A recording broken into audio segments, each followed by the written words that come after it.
안녕하세요, 유세윤입니다. 오늘은 감정 통제와 조절의 기술이라는 제목으로 여러분들과 유익한 시간을 함께 하도록 하겠습니다.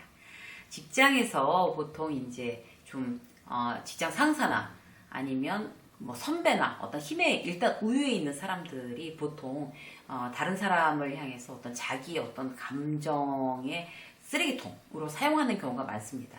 대표적인 이제 예를 들어보면 직장 상사가 뭐 이제 그 만만한 그야말로 만만한 후배를 데리고 그 자기 뭐 담배를 피우자고 하거나 커피를 마시자고 하거나 아니면 저녁 때 이제 술을 마시자고 하면서 본인이 받았던 어떤 스트레스 어떤 막 그런 막 열받는 어떤 그런 모든 상황들 막 이런 것들을 막 쏟아내고 스트레스를 해소하는 그런 경우들을 볼 수가 있어요. 맨 처음에는 직장 상사가 나랑 친하니까 믿거라 하고 나한테 이렇게 속인 얘기를 다 하는구나 이렇게 생각하죠. 그런데 이게 가면 갈수록 이제 도가 지나치게 되는 거예요. 그러니까 시간도 많이 소모되고 그래서 이제 그 얘기를 들어주느라고 나는 내 일을 밀리고 뭐 잘 못하고 그래서 막 야근도 해야 되고 그리고 그런 얘기를 그런 부정적인 얘기를 막 그런 막 감정의 그야말로 배설물 같은 얘기를 그런 얘기를 막 뒤집어 쓰고 나면 막 내가 에너지가 빠지고 너무 힘들어지는 거죠. 그러니까 꼭 직장 상사뿐만 아니라 어떤 그런 이제 친구도 그런 경우들이 있어요. 일방적으로 나에 대해서는 별로 관심이 없어요. 그 친구는. 그런데 일방적으로 전화해서 30분도 좋다, 1시간 좋다, 울고 불고 정말 내가 전혀 모르는 그 친구의 어떤 형제 얘기, 시집 쪽 가족들, 뭐 직장 상사, 아니면 뭐 남자분들 같으면 뭐 그 처갓집 식구들 얘기 이런 것들을 막 정말 그 분노하면서 계속 막 스트레스 받는 얘기를 막 이렇게 한다면 그걸 계속 들어주고 있으면 이제 내가 힘들어지는 거죠. 그게 결국에 나는 어쩌면 이제 감정 쓰레기통으로 사용되고 있는 겁니다. 그런 경우가 그 댓글에 보니까 시어머니가 정말 그렇게 막말을 하고 그런 걸로 막 쉴 데도 없이 나한테 그렇게 퍼붓는다 이런 거 굉장히 스트레스 받는다 라고 댓글 달아주신 분이 굉장히 인상적이었어요. 그분도 결국 시어머니의 감정 쓰레기통 역할을 하고 있는 거죠. 이렇게 되면 이제 그렇게 감정 쓰레기통이 되는 사람들은 대단히 스트레스 지수가 높아집니다. 그리고 이제 정서적으로 지치는 거죠. 그런데 그 사람한테 뭐라고 얘기도 못 하는 거예요. 주로 그쪽이 더 힘의 우위에 있는 사람들이 많으니까. 그리고 내가 마음이 약하기 때문에 내가 어쩔 줄 뭐 그걸 갖다 뭐 적극적으로 뭐 싫다고 하거나 거절하지도 못하는 그런 성격들이기 때문에 이제 그들이 감정 쓰레기통으로 지목해서 그야말로 사용하는 거죠. 이게 확실하게 거부하는 게 베스트입니다. 확실하게 거부하는 게 베스트인데 그럴 수 없는 상황들도 우리가 있잖아요. 세상을 살다 보면. 그럴 경우에 어떻게 감정을 좀 절제하고 조절하고 이 상황을 통제해 볼까. 오늘은 이런 이야기를 해보도록 하겠습니다. 첫째는요. 일단 도저히 그냥 대놓고 단호하게 거부할 수 없는 상황, 단호하게 거부하는 게 베스트지만 그렇게 못한다고 할 때는 나를 위한 안전장치를 마련해야 돼요. 그러니까 어떤 건가 하면 직장 상사가 나의 직속 상관이 지금 나를 감정 쓰레기통으로 쓰는 줄 알겠는데 그렇다고 해서 단호하게 거부할 수가 없으니까 이럴 땐 어떻게 하면 막 전화를 해서 김대리 지금 시간 좀 되나? 이렇게 하면 네네 부장님 이렇게 하면서 바로 그럼 뭐 커피나 한잔 할까? 휴게실에 커피나 한잔 할까? 뭐 이렇게 해도 기본적으로 일단 이게 업무가 아닌 줄을 알면은 막 부르자마자 무슨 5분 대기조처럼 이렇게 막 뛰어나가는 게 아니라 제가 지금 이렇게 진행하는 일이 있어서 점심 식사하고 나서 2시부터 한 1시간 정도의 시간이 될 것 같다. 점심 식사하고 나서 잠깐 그럼 1시 반부터 2시까지는 될 것 같다. 이렇게 내가 시간과 장소를 다 결정하는 거예요. 그러니까 무조건 그 사람한테 막 휘둘려서 네, 막 싫은데도 막 억지로 와서 끌려와서 또 얘기를 듣고 있는 게 아니라.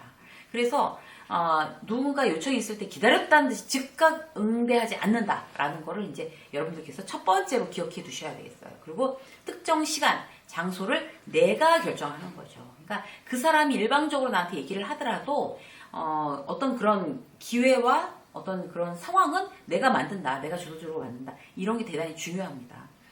내가 가능한 그러니까 시간도 웬만하면 줄이고 나 편할 수 있게 시간도 줄이고 그 다음에 처음부터 얘기하는 거죠. 제가 30분 정도 시간이 있습니다. 라든지 친구한테도 친구야 내가 있지 오늘은 좀 그렇고 내일 같은 경우에 잠깐 점심 먹으면서 얘기할 수 있을 것 같은데 라고 얘기를 하던지 그건 이제 대안을 제시하는 거죠. 완전히 거절하는 게 아니라 지금 거절할 수 없는 상황이면. 그런데도 상대가 만약에 받아들일 수 없다. 막 오늘 저녁에 당장 내가 너무 속상해서 그런데 당장 만나서 얘기를 하고 싶다라고 하면 미안하다. 오늘 저녁 안 되고 내일 점심시간밖에 안 되겠다. 라고 얘기를 해주는 거죠. 그럼 뭐 그 못 받아들이면 뭐 어떻게 그럴 수가 있냐라고 생각하면 어쩔 수 없는 거죠. 관계라는 건 쌍방입니다. 일방적인 게 아니고. 그렇게 해서 나를 위한 안전장치를 마련해 놓는 게 가장 첫 번째 기본이고요.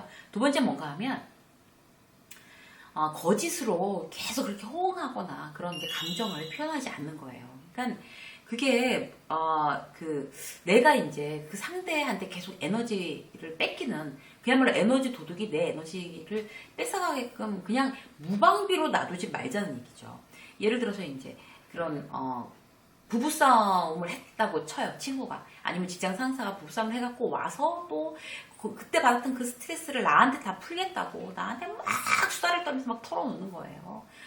너랑 얘기를 하면 정말 개운해지는 것 같아. 그 사람만 개운해지고 나는 뭐 계속 힘들고 뭐 이러면은 정말 의미 없는 인간관계잖아요. 그래서 어떻게 하나 하면 기본적으로 상대방이 당시에 느꼈던 그 감정에 이제 같이 이입돼 보는 거 이런 것도 굉장히 중요한 것 같아요. 뭔가 하면 그 사람의 감정을 그대로 느껴주는 거죠.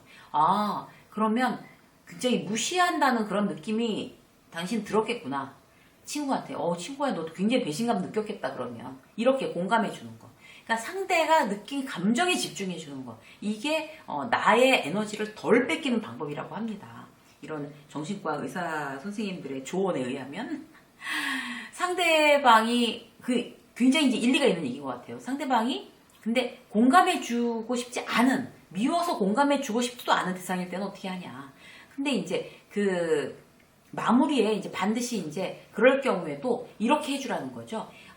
그 사람이 느꼈던 감정은 당신 겁니다라는 걸 한번 감정의 되치기로 확인시켜 줄 필요가 있대요. 그러니까 감정의 쓰레기통이라는 말 자체가 왜 나왔겠어요? 그 사람의 감정이 그렇게 스트레스 받고 뭐 배신감 느끼고 힘들었던 그 감정이 감정을 그 사람은 다 해소하고 나한테 다 던져버리고 쓰레기통에 다 넣고 가버리겠다는 거잖아요. 근데 그거 아니라는 거죠.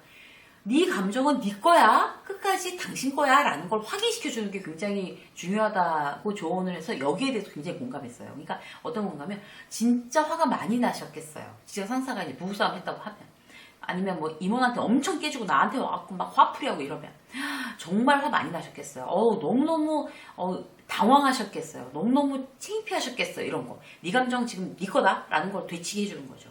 그리고 너무 그런 상황에서는 너무 그런 기분은 너무 속상해서 두고두고 잊혀지지도 않죠. 라든지. 아니면, 어쩐지 얼굴색이 너무 안 좋아지신 거 보니까, 너무 열받은 게 이게 계속 되니까 몸까지 안 좋아지시나 봐요. 막 이런 거 있잖아요. 그래서 그 감정은 당신 겁니다. 라는 거. 상대방이 실컷 내뱉은 감정의 어떤 찌꺼기들을 그대로 그 사람한테 다시 돌려주는 거예요. 이런 감정? 당신 거. 이렇게. 그러면 이제 내게 아니라 원래 당신 거였다고 하면 나한테 그런 내가 감정 그런 찌꺼기들을 다 오물을 뒤집어 쓴 것 같은 느낌에서 완전히 자유로워질 수 있습니다. 그래서 이런 방법이 저도 몰랐던 방법인데 이걸 읽고 나니까 정말 좋은 방법인 것 같아요. 꼭 그렇게 해주시고요. 세 번째 뭔가 하면 결국에는 벗어나는 거예요. 결국에는 계속 그런데 휘둘리고 매달려 있는 거 너무 힘들잖아요. 계속 그런 시어머니의 어떤 그런 막말, 그런 폭언, 이런 거를 듣고 왜 가만히 있냐는 거죠. 그래서 가만히 있을 수밖에 없는 상황이라고 하더라도, 자, 횟수를 줄인다에 집중. 가만히 있을 수밖에 없는 상황이라고 하면 횟수를 줄이는 거에 집중해 보시자고요. 일단 자주 얼굴 보이지 않게.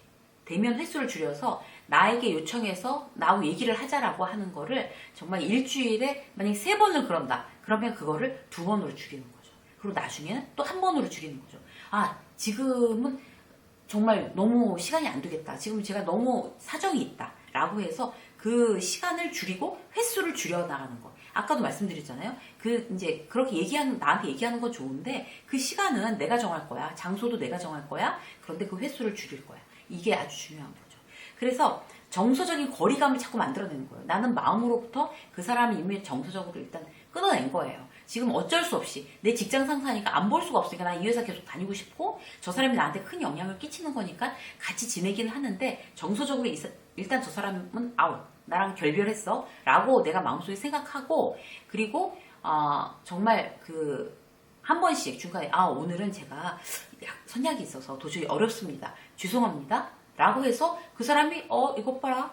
라고 해도 한 번만에 그게 굉장히 나한테 큰 데미지는 오지 않거든요. 그냥 그 사람이 힘들어하거나 말거나 어쨌든 그 횟수를 정말 4번이면 3번으로 줄이고 3번이면 2번으로 줄이는 용기가 필요합니다. 그래서 자꾸 그렇게 줄여나가다 보면 이게 나랑 이렇게 계속 이렇게 내가 계속 그냥 만만하니까 불러다가 내내 얘기하는 거를 싫어하는구나 라고 알게끔 계속 어떤 사인을 주는 게 중요한 거죠. 그래서 그렇게 하다 보면 점점 더 정서의 거리감이 생기고 정말 정 안 되겠다 싶으면 다른 감정의 쓰레기통을 또 그 대상을 찾게 돼요. 그런 사람들은. 그러니까 예전에 또 이제 한번 상담 오신 분이 너무 친구가 정말 내가 힘들 때는 내 얘기 한 번도 안 들어주다가 그리고 본인이 상황이 좋으면 연락 한 번도 안 하다가 본인이 크게 회사에서 무슨 일이 있다거나 큰일이 났다거나 이러면 전화해서 울고불고 2시간을 한다는 거예요. 그래서 일단 그럴 경우에는 그 횟수를 줄여라. 지금 통화 어렵다 라고 해서 끊고 어떻게 그럴 수가 있냐는 거죠. 근데 어떻게 그럴 수 있냐는 건 나에 대한 예의가 아닌 거죠. 왜냐하면 내가 가장 중요한 건데 그 친구에 대한 예의를 생각하느라고 내가 에너지 소모하고 힘들어지고 지치고 감정적으로 지치고 그러면 내가 나에 대한 예의가 아닌 거잖아요. 그래서 일단 횟수를 결국엔 벗어나기 위해서 횟수를 줄이고 정서적인 거리감에 대한 사인을 계속 그에게 주고 그래서 멀어지는 것. 결국에는 멀어져서 벗어나는 것. 이것이 최종적인 그런 나를 감정 쓰레기통으로 쓰는 사람들에 대한 어떤 그런 방법이 되겠습니다. 오늘은요 감정 통제와 조절을 할 수 있는 그런 방법에 대해서 정말 쉽지만은 않지만 우리가 반드시 내가 그렇게 희생당하지 않기 위해서는 해야 되는 3가지 방법에 대해서 여러분들과 함께 나눴습니다. 유쌤의 직장 수업 오늘 여기까지 하겠습니다. 고맙습니다.